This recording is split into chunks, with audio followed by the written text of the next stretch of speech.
Hello everyone, it's nice to see you again. I haven't done a video in about a year now. The last time you saw me in a video I was showing you how to yard sale, and tonight I'd like to show you how to have a successful yard sale. We're having a yard sale tomorrow morning and we thought we would give you a sneak peek. This is going to be an amazing yard sale because you can get Simon and Garfunkel's Greatest Hits on cassette.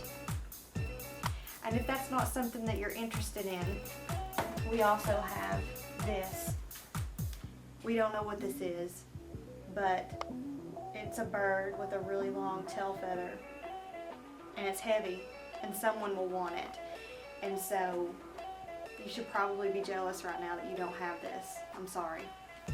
Someone else will get it, unless of course you're coming to our yard sale tomorrow morning. So today I'm going to go over the most successful tips I have for you for having a yard sale. So first tip, get everything together the night or day before. Try to set up as much as you can. If you actually have a garage, back your cars out, set your tables up, spread out as much as you can.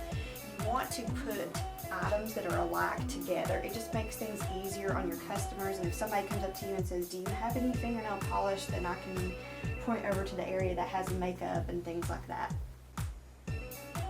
Another tip, if you're having an actual garage sale in your garage, you probably have tools and other items that you don't want people seeing. Number one, because they're not for sale, and number two, they're probably more expensive and you don't want to advertise that you have those things. So what I would suggest doing is get a drop cloth or a sheet and just cover those items so that you don't even have to worry with the questions of, hey, are you selling that drill press?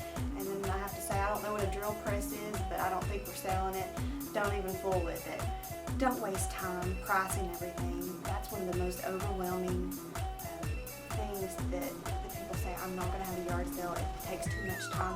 And it does. If you go through and you are picking up every little tiny thing and you're putting a price tag on it, then you're going to be doing that for a full week in preparation for your yard sale.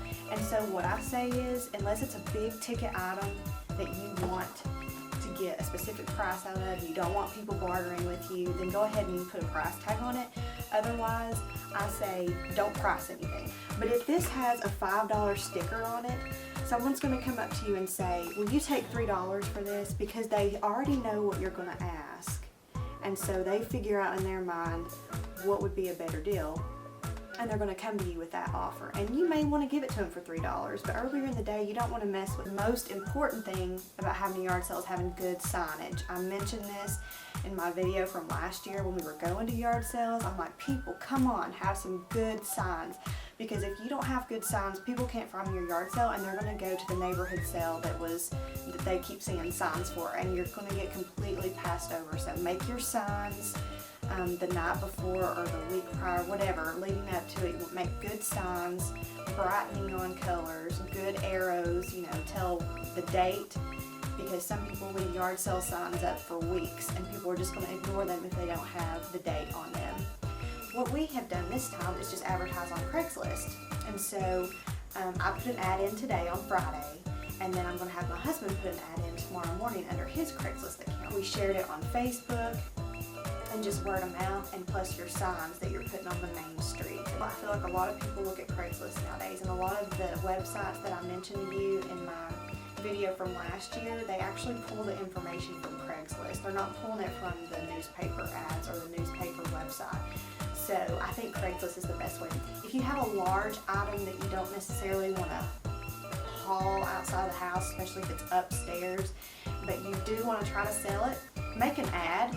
We're going to try to sell an exercise bike, and so I'm going to have this ad up at the table where people have to come and give us their money when they're buying our items, so they're going to see this ad.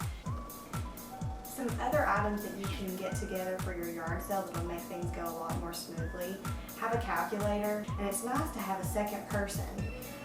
Even if you're just having a one-family yard sale, have your husband or your friend or whatever sitting next to you with the calculator so that you can call out the items and they can add it up. Have a notepad, and you're going to put the different families. So here I've got myself, my Aunt Deborah, and my papa has a bunch of stuff that we've added in. And so if a customer comes up and they have 3 different items, and let's say that one item is mine, one item is my aunt's, and one item is my papa's, then what we would do is, if I had a $2 item, I would write a 2 right here, and we'd stay on the same line. So I'd put a 2, and then let's say Aunt Deborah's was $5, I put a 5, and then papa's was $1. And so then we add those 3 lines up, and we say, okay, you owe us X amount of dollars, and once they give us the money, we highlight that line, so we know that that line has been documented and then it's also been paid for, and then you move on to the next line. And that really helps keep yourself organized, and that way you can make sure all your money is accounted for. And then at the end of the day, when you go back through and you're counting all your money, you go back through and you add up all your columns to make sure that the money evens out. And then you can also say, okay, well, Sarah had this amount total, and then you can divvy up your money, and it just keeps things so much more organized. It makes it a lot easier. Something else is if you have some kind of money organizer or a little tin or something that locks, that's what I would suggest you using if someone's always going to be at the table. If you're by yourself, then you need to rewind to the 80s and put on your fanny pack, because then you have your money right there next to you. I've seen a lot of people have like tool aprons, like you can get at Home Depot, and people will wear those, and then you can get your change, it's right there on you. And so you don't have to worry about people stealing money, because it does happen. And a lot of people ask, how much money should I have change? So the day before your yard sale, you need to go to the bank, and a good starting point, have at least 2 $10 bills, 4 $5 bills, have at least 1 roll of quarters, $10 worth of quarters, and then maybe $5 in nickels and dimes. And you don't need your nickels and dimes if you don't have anything priced under a quarter.